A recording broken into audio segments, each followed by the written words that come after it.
the flood thing was so frightening because we were suddenly in a half an inch or an inch of water.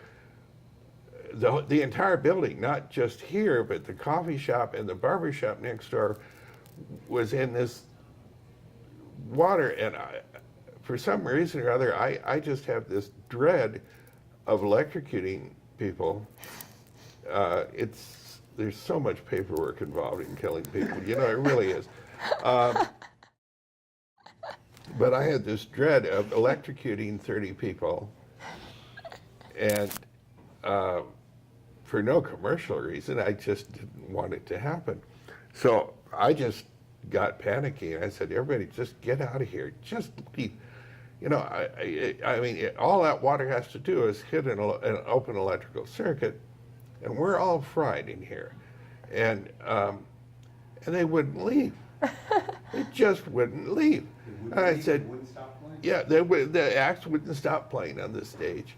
And they just didn't understand the gravity of the situation. I said, we can all be killed right here. It'll be in the papers and everything.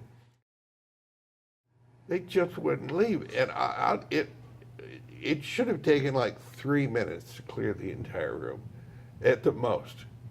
And it must have taken 25 minutes to get these people out. And they were getting their shoes wet. And, you know, it was doing damage to their clothes, and they were in danger. And nobody wanted to leave. I'm looking at it as a producer.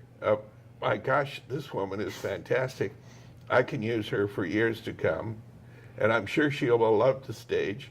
And then we're having this tragedy going on, and that will be her first impression on what happens at the Coffee Gallery. Well, yes, you can go there. The audience was wonderful. And then a tragedy happened, and we got flooded out, and we all had to run for our lives. Well, is that a good memory? I don't think so. You know, not the one.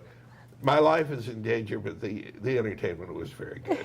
You know, it's just something you don't want to go through. One of the players, Neo, he just stayed up on stage, even as people were exiting and playing his instrument. So, yeah. How did you feel about that? I felt terrible about it. It was just dangerous. I mean, I don't know. In my very younger days, I used to work for the railroad, and I worked in the mines and things like that. And I became acutely aware of how dangerous the life can be. I was in a mine cave-in one time that I should have died in, really. And in another mine that I worked at, I had a guy push a whole tractor load of rock on top of me. And other times I've been in danger on the railroad and things like that. So I have a kind of acute sense of when you're not where you're supposed to be. Yeah. And this was definitely a situation where we shouldn't have been in this. Just get out, you know, immediately get out. We're all about to be electrocuted.